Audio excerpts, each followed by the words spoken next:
Here, one second, guys. Let me run to the bathroom beforehand. Before we officially start. I thought you were doing a bit. No. I thought you were doing a bit, and you're because the way you were looking, you had this look on your face like shifty. Just wait, this is going to be funny. Wait. He's actually going to the bathroom. I'll come back funny, maybe. I don't know. Okay, come back in hot. All right.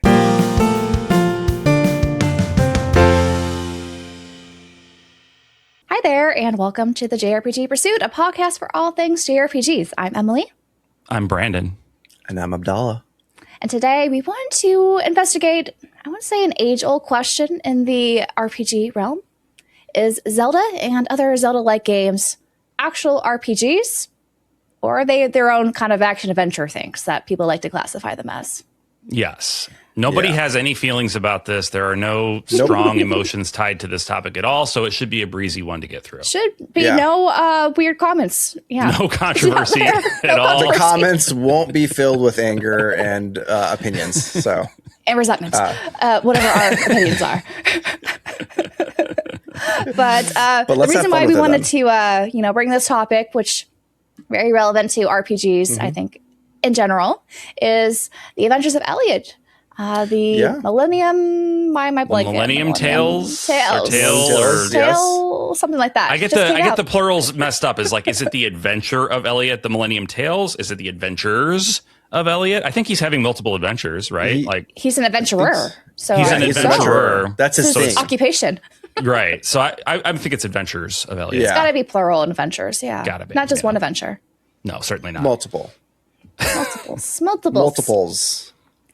But I think we all are currently playing it. Mm-hmm. And what Square Enix had classified the game as in all of the marketing and everything, I think probably on Steam and everywhere else, is that it is an action RPG. Mm-hmm. Which is interesting to me because of a few things that it has going for it, that a lot of people like to say, if you have these elements, you're not actually an RPG. Right? Yeah. Like, for one, you don't gain experience through battling, right? There's no XP gained whenever you down a monster. Right. Nope. There's no leveling there. Instead, you're really just upgrading your equipment and some magic stuff that you acquire over after completing trials, or you just find them in chests, or defeat a big bad monster. And that formula we've seen, over time since the beginning of The Legend of Zelda. That came out, how many years ago now? 40? I think it's I want to say it's 3 years younger than me, so 3 years younger than you, so not 40. Even 40 yet? I think it turns 40 this year. Yeah. This is the 40th anniversary this year, yeah. It is. It is. In 2026. Yeah. It's been almost that long that this conversation has been going on about whether, Zelda counts in that era. As we start to see RPGs, when JRPGs didn't exist at the time, come around. You get a classification of what does it mean to actually role play. Yeah, exactly. Yeah, in the early days, everything was a role-playing game because you were taking on a role, and there just weren't enough games to classify games yet. There was a time when there were only like 10 games, guys. Isn't that crazy? It's like Pong. It's wild. There were 10 games, and so you didn't really need to classify them. They were just, this was this game and this was that game. Yeah, and so you would hear, like, in magazines or in conversation, people talking about, this game is like Zelda, or this, like Crystalis, remember on the NES, like, that's very much a Zelda type game where you walk around with a sword from a top-down perspective and slash at stuff, So that was how we classified things in the Stone Ages. And then as we got more games, we were like, well, it might be helpful to sort of classify these into categories and genres. That would be styles, cool. Have a genre, just like movies and books and stuff. Exactly. And the RPG genre was born, and people got real touchy about what you put in there. You couldn't put certain games in there because they didn't meet specific criteria that have never been fully agreed upon, but everybody just kind of feels it out, Yeah. So that's my humans like to classify things, right? We do. We really do. Yeah. And sometimes it's a little bit too rigid in structure. Yeah. I know, especially we've done episodes before, like what's a JRPG versus a Western RPG, and people also very controversial topic. We won't get too much into that today. We're just going to focus on Zelda. But humans what do you guys think?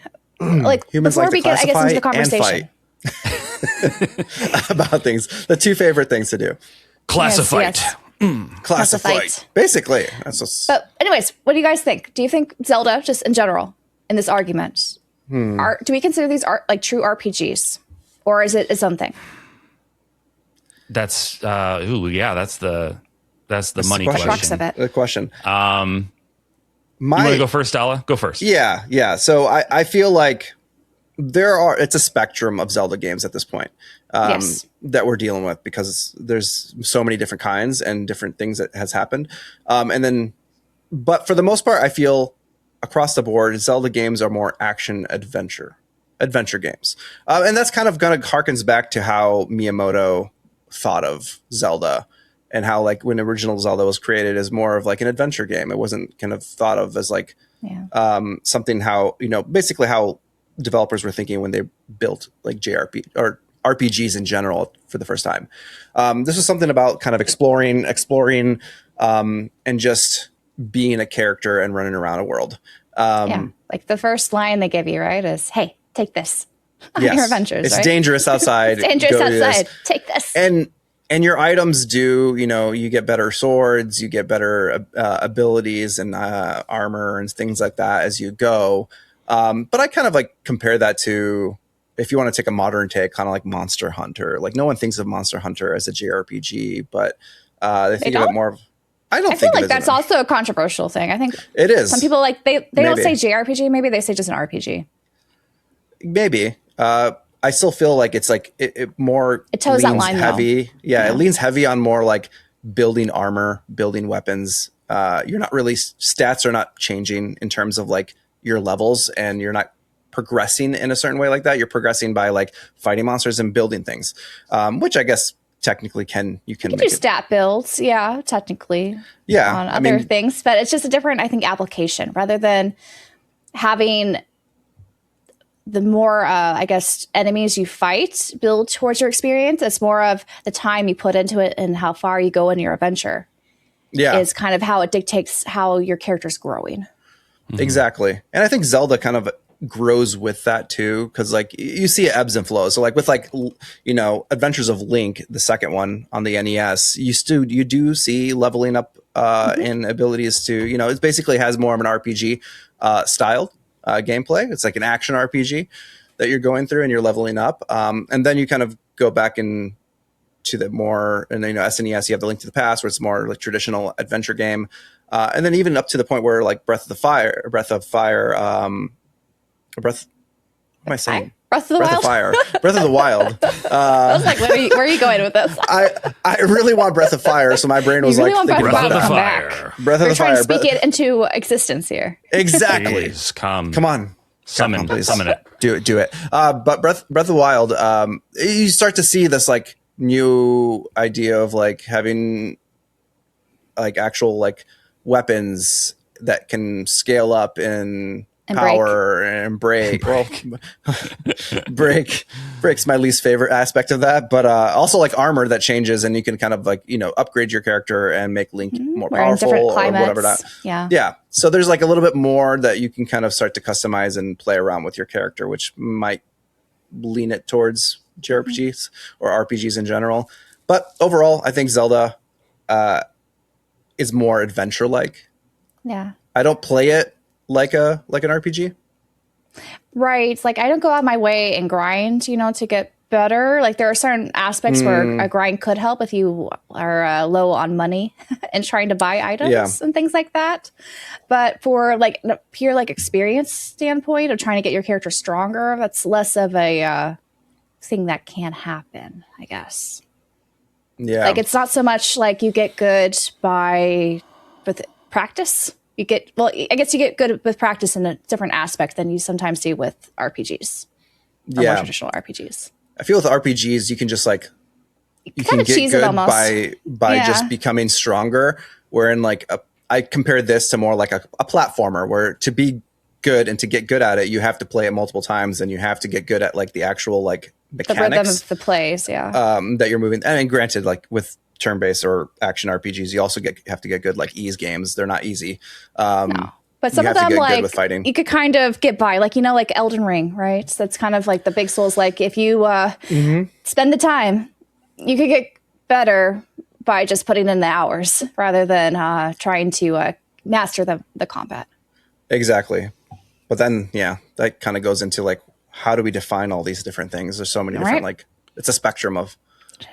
It is. I'm just thinking, I'm pondering as you guys are going back and forth. Like, it's interesting that it sounds, and this is the argument that I feel like is most commonly presented. It sounds like the surest tell of an RPG, whether it's J or Western or action or whatever, is an experience-based leveling system.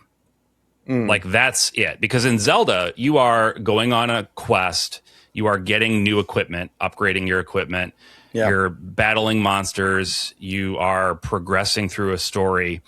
All of those things could be equally applied to a JRPG, action RPG, whatever. Yep. Really, the key differentiator is you are not getting experience points and leveling up in that way. Your experience is solely tied to you as a player using the tools that you have in the game to get better at the game. Yeah. So I think it's kind of like hunting and gathering, right? Like Zelda, you mostly just gather. There's some hunting, but you don't really gain anything from hunting usually, unless you need to get past like a barrier. Right. Whereas in RPGs, they rely more on hunting or like, combat to gain experience than gathering. Though those could also be useful if you get like a chest or something, or do a side quest to get a useful item. That sort of thing. Yeah, it's really interesting, and I've thought about this before, but it's obviously more front of mind right now as we're talking about it. It's like that aspect of RPGs is the thing about them that I find maybe the least compelling, which is like going out to grind or like needing to level up in order to just physically be able to take on whatever the next challenge is. That's the least compelling thing to me about the genre.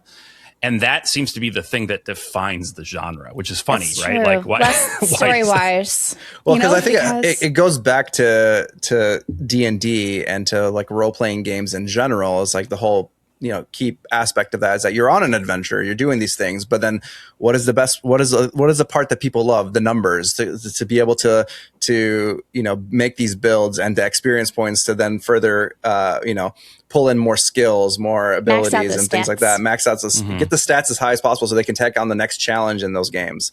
It's very similar to that kind of thought process where it's just pen and paper. So it's like the line between RPG and Zelda is like really thin if you think about it that way. It's so thin, like a paper. It's paper thin, baby. To the point where like if somebody wanted to call Zelda an RPG, I wouldn't be mad about it personally. I'm not mad about it because like you're right. 95% of this game is what we're talking about when I'm talking about the sorts of games I love, right? Mechanically, But there's just that 5% that like we are using as the dividing line between, action adventure over here, RPG over here. And I guess in terms of like needing some criteria to classify games, why not, I guess, right? Like, it's as good as anything else. Like it is it's the only real significant differentiator between, like a Zelda and a more traditional action RPG. So sure. Yeah. And we see so much crossover too, though, of like, fandoms or people who like RPGs, they'll probably play Zelda because of that, there's overlap crossover, there. that Venn diagram. Like I said, there's that 95% that I'm already there for. So it's like, sure, I'm into it. Exactly. I think another definer though, especially with Zelda, it's like there is lore and like interesting story in the background, but it's on the forefront, right? Right. A lot of RPG games tend to be. Yeah, I think kind a of lot simplify of the story and also simplify the character. Like there's plenty of like silent protagonists that are in RPGs, but I do feel like Zelda brings it to an extreme with Link. Yeah. He's a complete cipher. He's a complete blank. And I think that's on purpose. because he's like you. with the action, he's you, but also not just in that respect. Like because of the focus on adventure, it's not so much a focus on Link's adventure. It's just Link going on an adventure.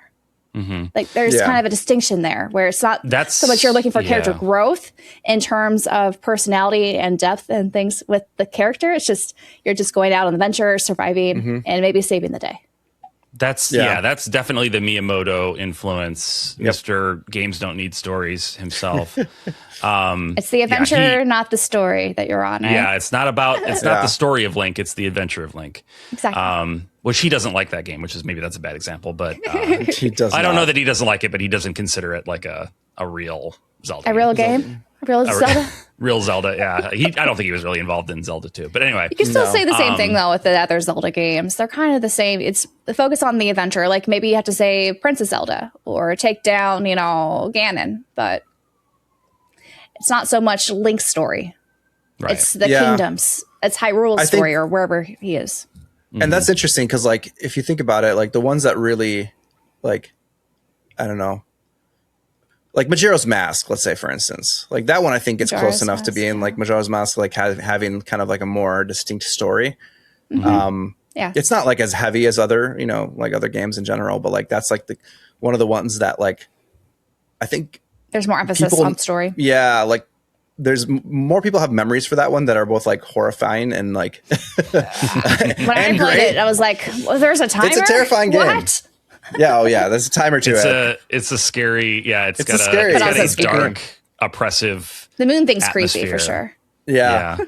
There's like a lot more to it, and it's like it is. Skull Kid is creepy. Yeah, and I just remember there being some really like uncanny scenes in Majora's Mask where it's like I feel uncomfortable and I can't, as a kid especially, really articulate why. Yeah, but it's like really off-putting but in a fun way. Like you're still having fun. Yeah, I mean, I think you can tell the Zelda games that Miyamoto had the least influence on. Honestly, they tend to be the ones that I like the most. I'm just being honest with you.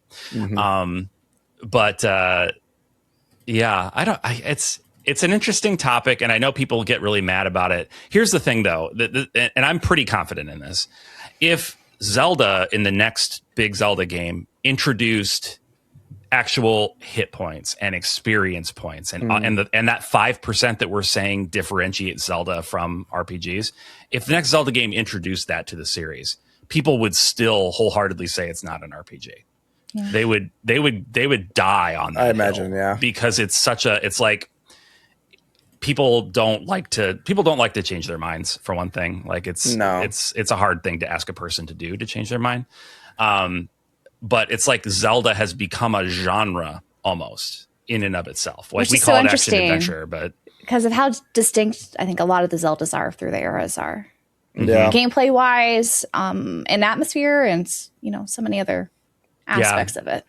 Even in structure occasionally, like they'll mix it up, like Link Between Worlds kind of played with the way the structure works. Yeah. I think it's still like my favorite game of all time. I'm actually going to replay it on stream soon. Someone redeemed it. I'm like, yes, I get to relive this again and see if it holds up to my memories.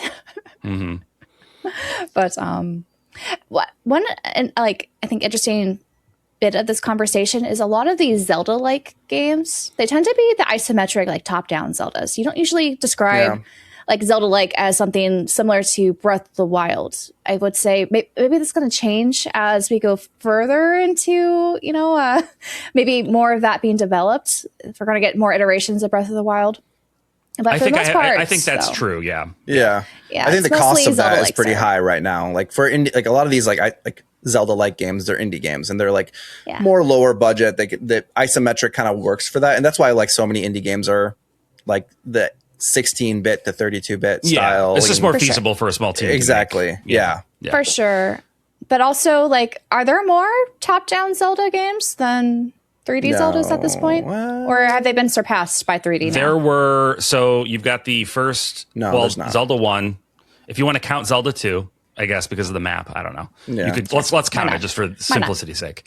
And then Zelda 3 and Link's Awakening, right? That's 4. And then you have the 2 Game Boy Colors games. Oracle games. You have the Game Boy Advance. Minish Cap. Yeah. Link Between Worlds, right? Am I missing a remake of Link's Awakening, Echoes? If we want to do the spin-offs, Echoes of Wisdom. Yeah. Echoes so I think there's Wisdom. More isometric still. 10 to 12, 10 to 12 isometric. You've got, on the other hand, you've got Ocarina of Time and Majora's Mask. You got Twilight Princess, Skyward Sword, and Wind Waker. Forgot Wind Waker. Breath of the Wild, Tears of the Kingdom. So yeah, there's still more. I think it's still dominating. Isometric. Yeah. Mm-hmm. Eventually, I think it's going to shift. The 3D ones are catching up. Keep getting more isometric. Or I don't know if you'll include remakes in that number too, but yeah. Yeah, if you don't include remakes, then it's closer, but it's still isometric is ahead. Yeah. I feel like the strategy should be, hopefully, that they continue with like that two-pronged approach. I like the balance. Because like I'm fine with there being Breath of the Wild style games, even if they are not my thing. But I really like Zelda, and Breath of the Wild, controversial opinion, isn't really Zelda. It's a great game, but like it's not really a Zelda game. It's too much of a departure for it to be, in my mind, a Zelda game. I think it's Zelda personally. It's not the same as an isometric Zelda, but I think it's not the same as any of the 3D ones either. It's like gameplay structure wise, it's like so different. It's the first open world one for sure. But yeah, well, there are technically Breath of the Wild is the closest we ever got to a reimagining of the original Zelda game. Yeah, but like also like A Link to the Past, you could do, or Link's Awakening, you could do some of that. Like it's not linear. You could do that in different order. So technically, that's kind of like an open world in theory. I feel Zelda is open world in general for the most part. Yeah, there's the linearity thing. Like Twilight Princess had this giant open world. Like there was some gating because you needed certain items. But like you could still explore like this entire giant open world at your leisure for the most part. Like it's not even the open world aspect of it. That's the least of it for me. It's the gameplay. It's just a completely different kind of game to me. Yeah. It's still action-y. Is it just because the items break? I mean, that's part of it. Sure. Being given all of your tools right up front completely changes the progression, the elimination of, long, complex dungeons for the most part. Like they give you the 4 beasts or whatever in Breath of the Wild. And they're like, at best, I would say like middling 3D Zelda dungeons. They're nothing super memorable. So like it has Zelda DNA, but I would call it like a descendant of Zelda. I wouldn't really consider it personally like a full on what Zelda had been. And it makes sense. It was a bunch of new developers wanting to take it in a new direction. And like I said, I have no problem with that. I think that's great. But as somebody who likes that traditional Zelda formula, I would love it if they would have that two-pronged approach where they would still give us, whether it's isometric or 3D, I don't really care, still give us that traditional Zelda structure progression. So, did you like Tears of the Kingdom arc? There weren't more dungeons there. No, I actually liked Tears of the Kingdom less. I liked it less. That's why. I think like how we defined Zelda-like earlier. It's just interesting. You're kind of adding more caveats to what it means to be a Zelda-like with the dungeon structure.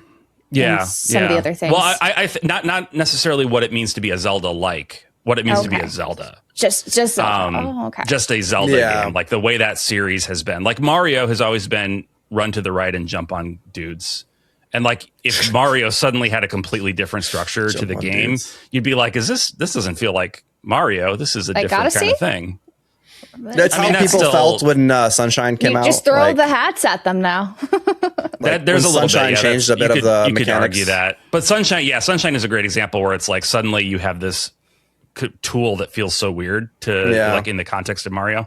And at the time there were fewer Mario games, so it was like stuck out more, Sure. And they've been gradually kind of moving Mario in that more gimmicky direction with the 3D games. Yeah. But they have that two-pronged approach again where they have the 2D Marios that are what you recognize from way back in the 80s as a Mario game, So I think that's great to appeal to the olds like me that still find comfort in that traditional style, but then experiment, have your AAA team working on the next big, departure or whatever for Zelda. It's casting a wider net, of people of interest, and they're hoping that the intersection's bigger than maybe it could be. Yeah, like if you're only appealing, the intersection's pretty big. Yeah, if you're only appealing to me, you're doing it wrong because I'm like a narrow slice of the market. Like you need to, get everybody. And they did that with Breath of the Wild, I think, like really kind of pulled in a lot of like, people to play that. Because the Zelda structure, the Zelda formula isn't for everyone, right? Like it's pretty niche. And Zelda has always been a niche, like despite the fan fervor, it's always been a modest selling series for Nintendo. Like it's pretty high selling. What do you mean? It's by no means the breadwinner for Nintendo. It's not Super Mario or Mario Kart or Smash Bros, I guess. No. Yeah, it's always been more modest in terms of sales. I always thought it was like the second biggest IP though of Nintendo. So I don't think that's necessarily modest. Well, I don't know. But yeah, so anyway, going back to the main gist of this, which is like, is it action or like action adventure, whatever? Sure. Maybe it makes sense to kind of start shifting to like Elliot and saying, okay, if Elliot is being presented more or less as an action RPG by the publisher, defined, rather, or even So like how does that differentiates it from a Zelda? How does that fit in? Yeah, like how does that work? Because I don't know if any of you out there have played Zelda or Elliot. Zelliot. It's a freaking Zelda game, guys. Like it's Zelda. That's what shocked me, it's Zelda with a story. You know what I mean? Like it's got characters and story and quests and stuff, but like it's Zelda for sure. Yeah, because I remember when they showed the trailer off and they were saying like action RPG, and I was like, okay, cool. And then they had the demo come out, and I was like, all right, let me try this. And I was like, wait a minute, I'm just playing a Zelda game. Like even my brain like automatically went there. I was like, this is not an action RPG. Like this is the first thing I said. Like this is nowhere near an action RPG. I feel like I'm just playing a Zelda game, which is not like a bad thing, but I was just like, okay, that's like not what I thought this game was going to be going into it. So like it like completely shifted. Like I had to completely shift my train of thought of like playing this game. But when I saw the trailers initially, I was like, is this an RPG? Because, it had instead of like hearts, it has like the little, are they blood drops? Like your health. Yeah, they look like blood drops to me. They're red, kind of, and they're like crystals, maybe crystals, but they're red little blood drops. I guess they're crystals, but they're red blood drops. Because you pick up shards. At first, I was like, "Is there going to be a vampire in this?" When I first saw it, I was like, "No." Because you're picking up like the shards of those things. You are, but they form a blood drop, and they're called shards. They just look like a blood drop. Blood. Anyway, that's a little thing that I noticed. But yeah, you collect 4, just like, the heart pieces. You gather 4 and you get more life. So very on the nose to Zelda. You start out with a sword and shield, technically. So that was interesting. They kind of start you off. One of the things I've noticed, though, with Elliot is you kind of get a lot of the tools early on, and then you get better versions of it as you make more progress in the game. Yeah, they do more damage. But unlike, a traditional Zelda where you usually get tools to go to, like, get over obstacles or something, like a grapple hook or something like that, grappling hook. Instead of gathering tools, like there's a couple tools that can help you make progress in dungeons or something, but it's mostly the fairy you will have some sort of magic to get you over some sort of barrier. Yeah. One of the interesting, I think, distinctions between the two. But yeah, the tools in Elliot are much more akin to weapons than they are to, like in Zelda, the tools are primarily used for, like you say, puzzle solving. As a secondary use, you can use them as weapons a lot of the time. For the most part, you're just using a sword in Zelda. Yeah, exactly. But yeah, Elliot, definitely you're getting spears and bows and boomerangs, of course, like a lot of the normal stuff that you would expect. Yeah. But you use, like, especially bombs you use to like clear paths and mostly that. You could also themify it stuff for combat. Yeah, there are things that you can do to make the bombs more combat based. We could get into magicites and stuff. How that because that's like where it sets it apart a little bit more. It does, and also introduces that gacha element that you guys like so much. Yeah, my favorite thing ever. I love my gacha. Can't get away from it. Can't get away from it. At least in this case, it's like it's purely Yeah. You don't. It's like helpful gameplay stuff, but it's not. Oh, it's very helpful. Like it helps you defeat bosses a lot faster if you get the right ones. There's no like gated progression, which is There's no gated progression. That's true. That's the thing that really, what's the euphemism I want? Boils my brisket. Yeah. I don't know. Do you boil brisket? I don't think you do. No, that would be. If you want a London broiler, I don't know. But yeah. Yeah, I think that was an interesting aspect of it. But I think what makes Elliot more of an RPG is you're not at it alone. You always have someone with you. So it's kind of like a pseudo party system. And eventually you do get like a party member who is more effective, after the prologue. Mm-hmm. Yeah. That helps you with combat and stuff. Yeah, I mean, like, I think the argument against that would be like basically from Ocarina of Time onward, you've often had a companion in Zelda as well, but they're more just there as they help you with the direction. They don't actually, they're not as involved. They're like guides and not like so mechanics much to them. Assistant. They don't heal you or can deal damage on their own. Right. Yeah, but I feel like with games like Elliot, you are getting closer. Like I would say it's more of like a 98% rather than a 95%, because with story, with more like directed story and kind of like gameplay mechanics there that kind of help you tweak your characters a bit more. There are lots of games like that I think kind of get way closer to being what we call an RPG than, let's say, a Zelda-like, like a typical Zelda-like game. Yeah, I had some like recent examples of what's maybe more RPG-like. That's Mina the Hollower. I don't see anyone describing it as an action RPG. They're calling it an action adventure, but you can get experience through things that you collect, and you can level up. Oh, I didn't know. Like if you get bones, you can like level up your attack stats or your defense stats. Like you kind of choose. Oh, okay. So it's really interesting how I've not really seen anyone talk about it as being an RPG, but I think it's very RPG-like. Like it's basically a Zelda RPG, but on hard mode if you don't change the difficulty or customize the difficulty settings. Kind of like how the Souls games do it, where like you can level up things and raise your stats. Yeah. And you can get like items too to help you with your progress too. Like there's more, and there's also different weapons that you get. Like it's more spread out of how you get cool items. Whereas I feel like in Elliot, you kind of get most things pretty early on. And just a few of the, it's not a spoiler because they show this in the previews, but you get like a fairy who will do magic for you.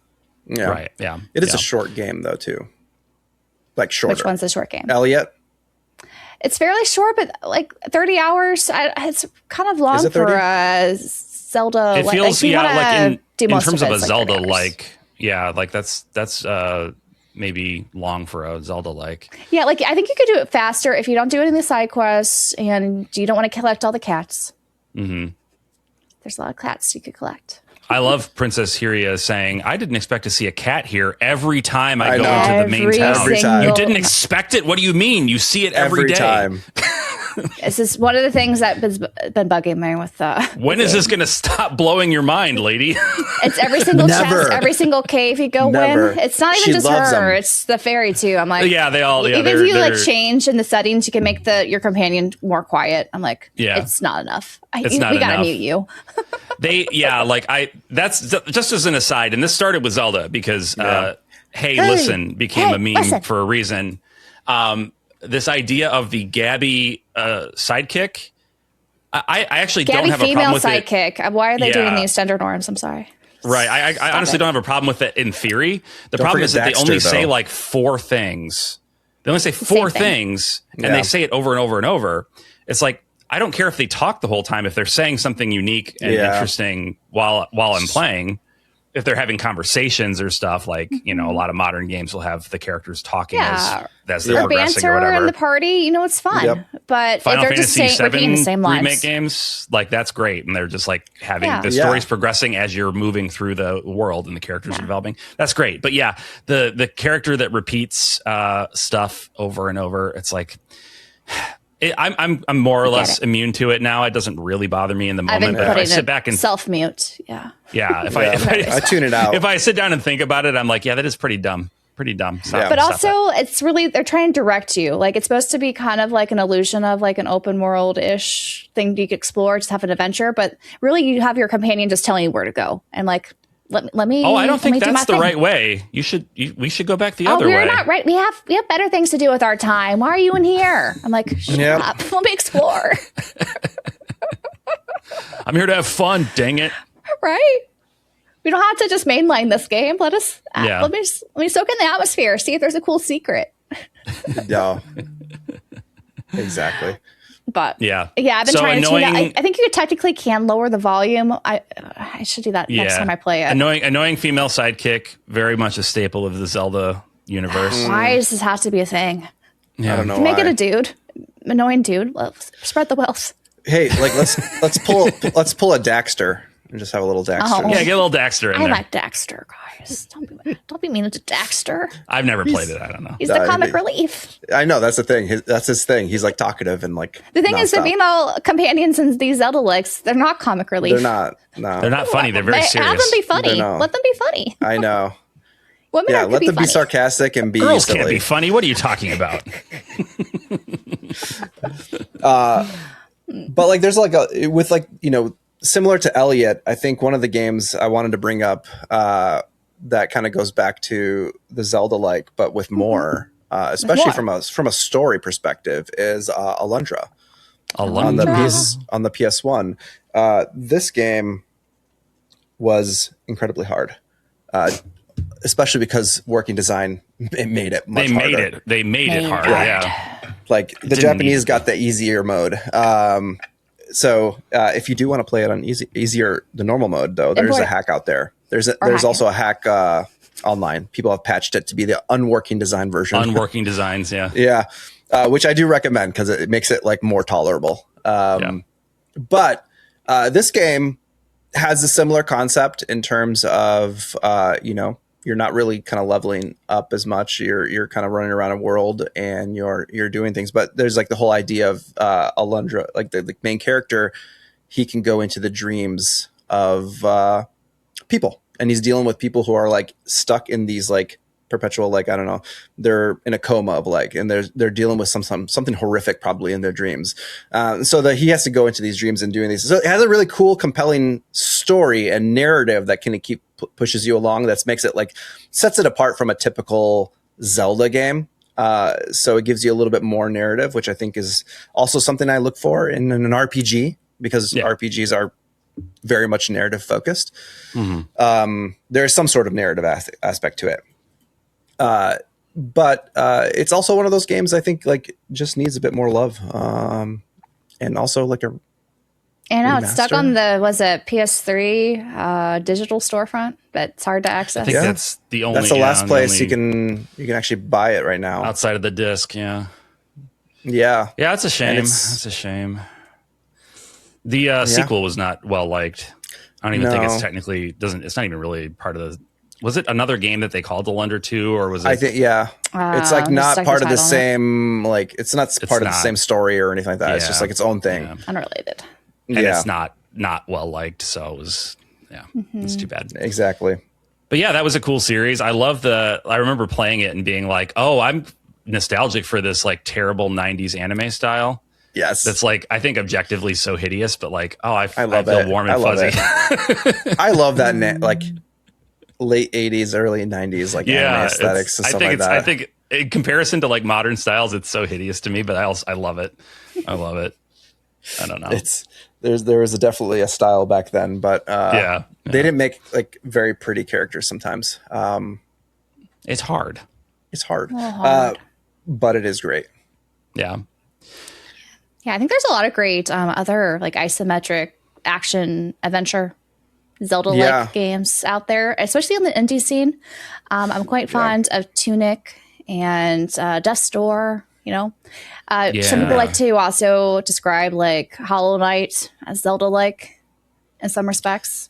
It's more just more platformy. It's definitely more platformy for sure.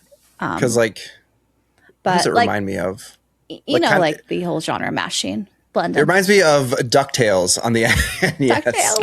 Oh, because you're bouncing, kind of how Scrooge McDuck bounces on his little pogo bounce, his cane. With Tunic, I think is the closest. It's the coolest one, actually, because it's on the nose. Like he's even wearing like something like Link would wear. He's got the tunic. He's got the Link tunic on, and then you're looking at a NES manual almost, kind of like in the game, and it's like you don't understand the language, and then you're slowly learning more and more as you go, which makes it does kind of give you that vibe of playing like the Zelda game for the first time, or just like learning about like learning the mechanics of how does this game work. Exactly. That was it just kind of throws you in. Yeah, I never played it, but I did watch a friend play it for a while, and it definitely has that like framing itself around nostalgia. Not that you need to necessarily have played those games to enjoy it, but like it's framed around that sort of like looking at the manual in particular. It's like that's what you would do as a little kid in the 80s. You would have the manual there and you'd be like going through it and like trying to play the game, figure out what to do. So very cool. It's a hard game too. Like, yes, it is difficult.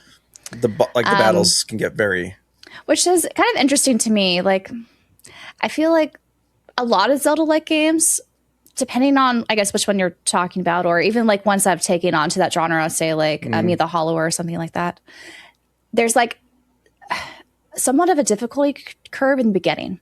But even if you're not gaining experience the traditional way, like an RPG, with your items and other boosts and accessories that you kind of equip to your characters, it does get easier over time. Yeah. And I've kind of noticed that with a lot of Zeldas, or Zelda-Likes. Adventures of Elliot, I found kind of the opposite. Like, it's just, it's a little bit just easy and it gets easier. I don't know how to describe it. It's interesting how all these games are kind of structured with somewhat of a difficulty curve in the beginning and not the end. Like, I think in RPGs generally, you tend to see like a difficulty curve more towards the end than in the beginning.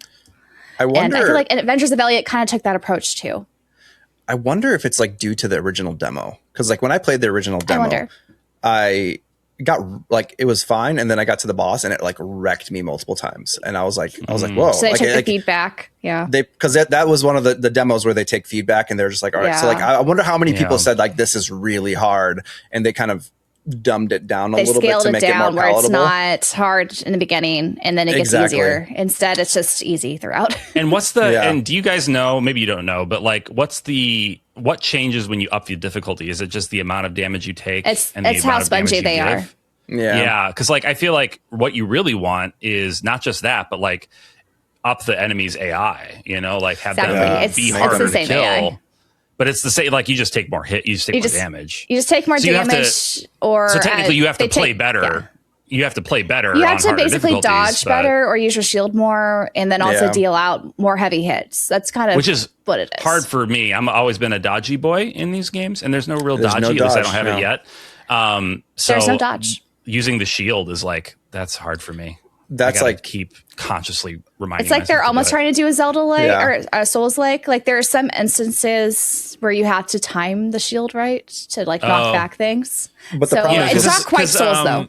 Because it's like you have a stamina when you're holding your shield. You can only take so many hits on your shield. Whereas with Zelda, you could sit there and somebody could be shooting arrows at you, and you could just hold your shield up forever and be fine. Yeah, exactly. Yes, there's that. But even in Souls games, I've never been good with the shield aspect of it. I've always been more of a dodge.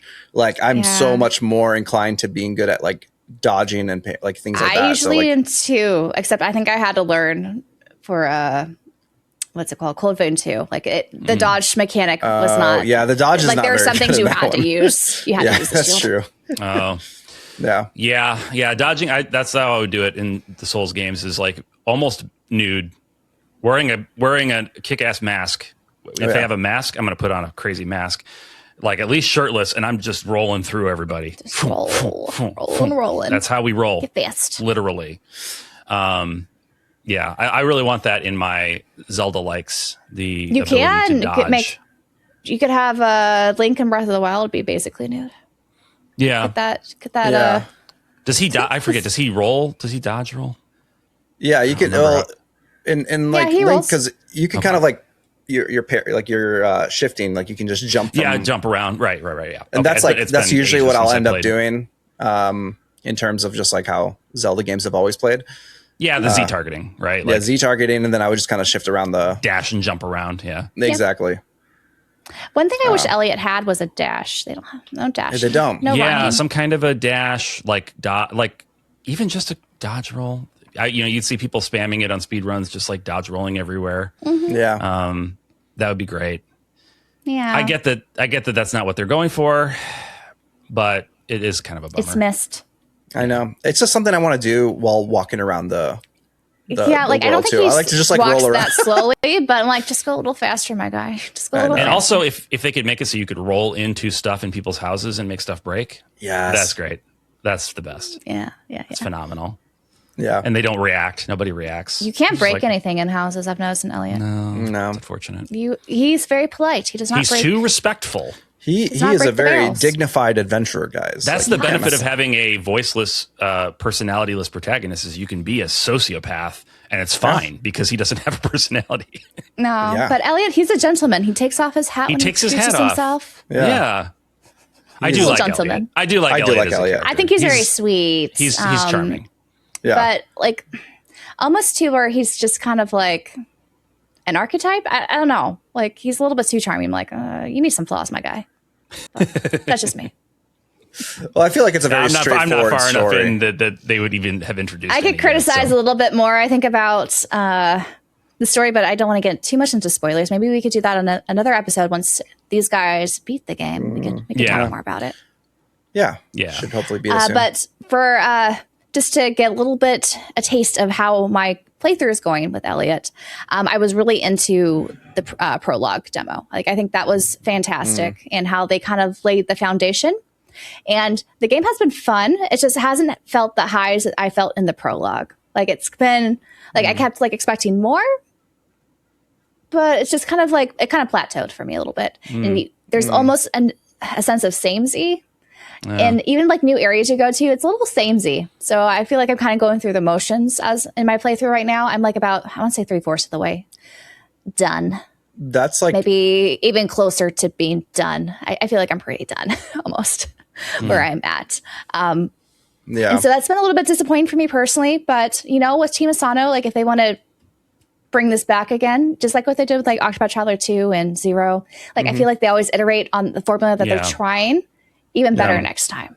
And I think that's the worry that you sometimes have with like these Zelda-like games is like, how do they pace the mechanics? How do they pace the game in general? Because like if they give you everything up front, then the rest of the game is going to be just that. Like you're not going to change. It's not going to change it up. If they give you like every place you go introduces a new mechanic or a new like equipment type, then you keep wondering what's the next thing going to be? What are you going to experience next? And so what's the next secret thing I'm going to get out of this chest that's going to surprise and totally change everything? Exactly. It hasn't really felt that way. I think like if they were to do it again, don't get me wrong. There's some cool magic stuff you could do with your fairy, but after a while, it's just kind of like, it's just this, okay. I think that could be like that. Very much feels like the sort of criticism if it's like put out there, which I haven't read any reviews or watched any reviews, so I don't know if people are talking about it. But like I feel very much the sort of thing that Team Asano would be like noted, and they would iterate on that in the future. They're very good at iterating. Like, they've been very good at that. Balance, I think, in crafting a Zelda-like. Like we were kind of talking about the things in the formula that need to be there in order to pace the experience, where it really feels like you're actually on an adventure rather than just going through the motions. Yeah. And unfortunately, I'm at the point where I'm just going through the motions and trying to get all the cats, and that's it. Get all the cats. That's your goal. I have to make sure they always have a weird meow. Meow. They do have a distinct, very human meow. I want to know if like people who like work at Square Enix, like was everyone? I'm sure. Staff, I'm sure they're like, hey, everybody come in here. Give us. Everybody get their own meows. I would do it. I'm just waiting for the one that goes like, meow be? Hey, meow. Hey, meow. Kind of an Italian stereotype. Hey, meow. That'd be mine. That'd be yours. Dalla, what's your meow? My meow would be like me. Ow. Kind of sexy, kind of saucy. I like it. A little saucy. There was one of the cats was like meow. I'm like, oh, who did that one? Oh, okay. Is it hot in here? Yeah. But mine would just be like a beep. Yeah. Meow, meow, meow. Yep. We'll turn this into a meow-sode. A meow-sode. Meow-sode. Meow. But anyways, I do like Adventures of Elliot. Don't get me wrong. I think I had higher expectations because I love top-down Zelda. Like, so much of, especially the trailer and the prologue, just remind me of A Link to the Past. And I think I mentioned that earlier. That's my favorite game. And so I think my expectations were set a little bit too high. I'm having fun with it, but I think there are things they could improve on in the future. When it's just kind of like how I went into triangle strategy. Like there's some things I like about triangle strategy from the Team Asano's project. I just hope they improve in the sequel. And that would be like an amazing game if they do improve upon those. I could see that for Elliot. Yeah. Yeah.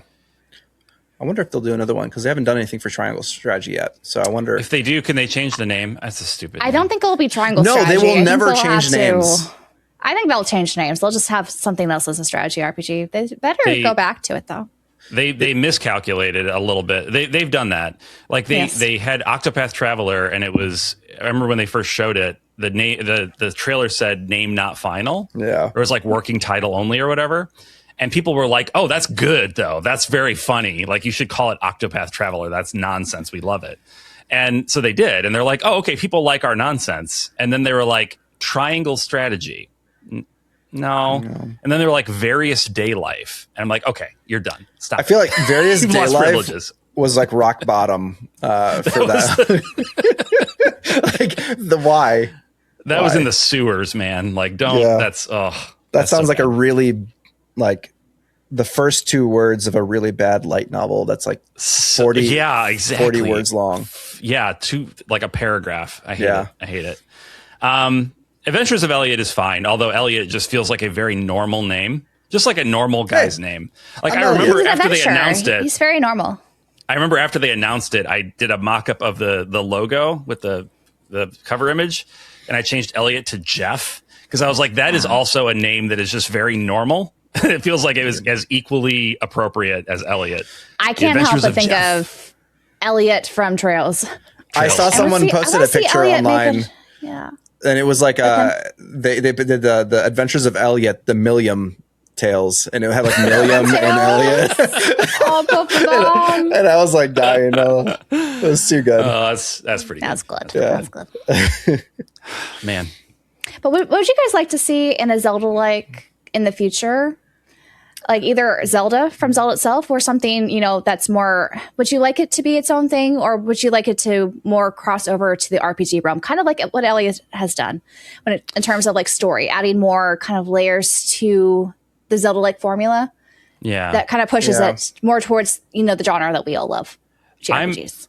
I'm working on a video right now, actually, where I'll talk about this more, but I would really love for the Zelda team to take some notes from Elliot. Not in terms of gameplay, not in terms of world building structure, whatever, just in terms of like how you present a story, like giving us characters, giving us more interactions, making the hero a person, and not just a blank shell, cipher slate, grunts. shell, that grunts occasionally. Like I could live without that.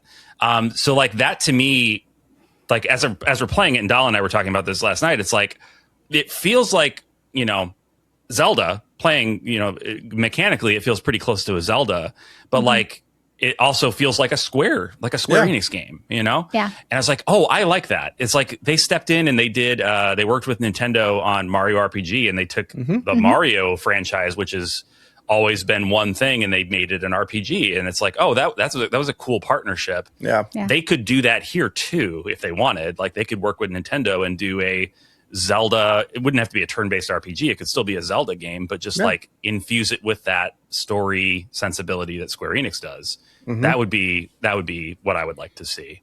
I know that we won't, as long as Miyamoto's around. I think he looms large over Zelda. Whatever development team. They're going to go to him for advice, and he's going to say, don't put story in there. Stories for dummies and maybe babies. Depending on how the movie goes, if people love the story and that. Yes, I that's had that true. I'll have to show you my notes. I have that in my notes. I figured you did, but yes. I brought it in. Yes, 100%. I think if the movie does well, people are gonna be like, oh, like Zelda can have a story? Like, that's cool. Link Why don't the games do that? personality? Link's a guy? Like, that's cool, you know? We'll see. Yeah, I really hope that's the because case. I feel like right now they're going more for atmospheric lore building, which I think fans do like. They do, for sure. And they shouldn't kind of lose that. They shouldn't lose that. I think there's a way they could balance it where, because I feel like some of the other 3D Zeldas, they kind of try to add more story bits to it. I've not played them myself, so I can't speak on it. Yeah. Like, I always felt like Twilight Princess was maybe a bit more, but maybe I'm wrong there. Starting with Ocarina of Time, there was definitely more of a like events would happen. Yeah. Like you would see a cut scene, and that was like you hadn't really seen that before. You'd have dialogue in Link to the Past, obviously, but like not like that. And then, Twilight Princess kind of upped it a little bit more. Yeah. And then what I think they've done with Breath of the Wild and Tears of the Kingdom, at least what I played of Tears of the Kingdom, is the compromise they've reached with the traditional light story Zelda element is to have the story all be prologue. Like the story all happens in the past and you see it, but you don't have to see it. It's like optional stuff that you go and find, and then you get a cutscene that like shows a beautiful story scene. And that's like, that was my favorite stuff in Breath of the Wild. Yeah. The bits that I saw of Tears of the Kingdom where it flashes back to Zelda in the whatever era. Like that was the coolest stuff to me. I was like, oh yeah, that would be great. I love this. It's just all kind of sectioned off. Yeah, you feel in the bits of how it all connects together.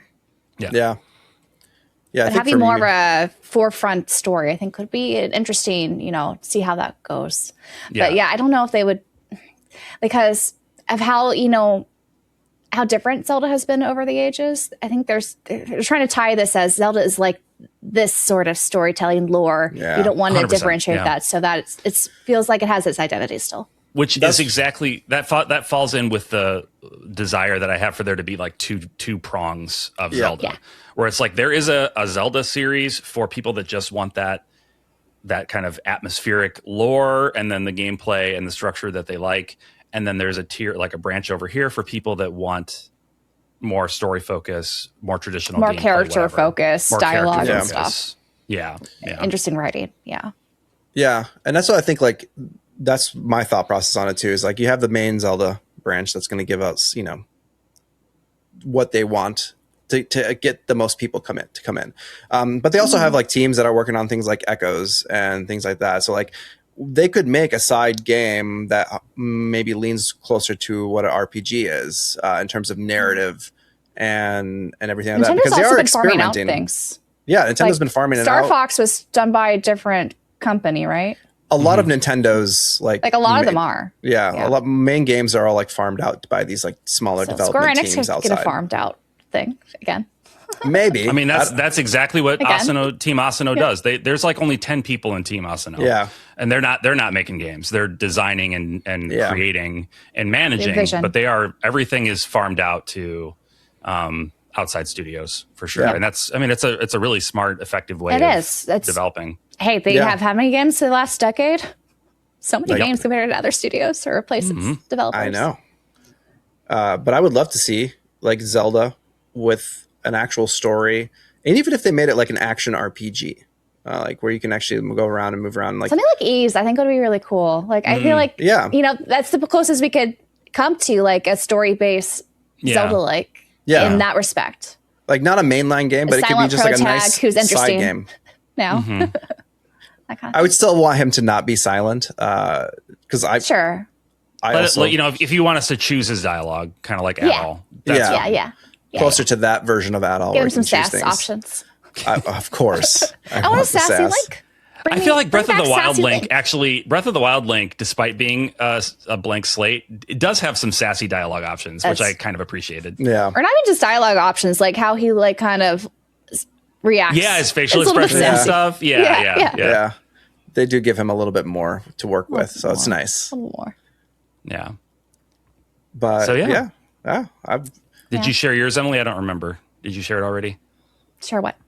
Your ideal, like how you'd like to see the series change, if at all. Well, I was kind of agreeing with you guys. You're just agreeing? Okay. Yeah. But I guess another thing or facet that they could bring into it I'm just wondering, like, if we change it too much, would it lose an audience? Or, like, Would at this point, Zelda should we just anymore? do a different, it should just be a different IP. Do a new IP, yeah. Just do a new IP. We don't actually need to make Zelda everything, you know?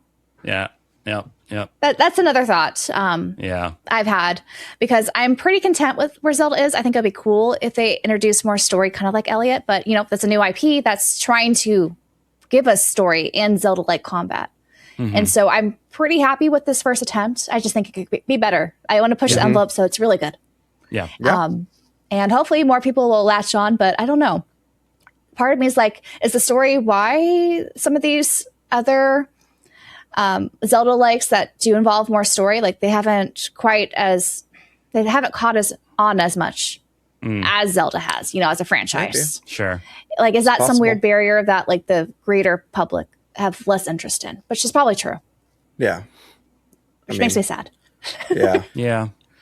Stories can be very, like the biggest games out there, people don't play them for story usually, which is when you do things like create characters and write stories that are really important, you run the risk of people not liking the character or not liking the story. By making Zelda a very basic premise with a blank slate character, you eliminate that possibility that somebody is going to dislike them, because there's nothing to dislike. It's just a blank slate.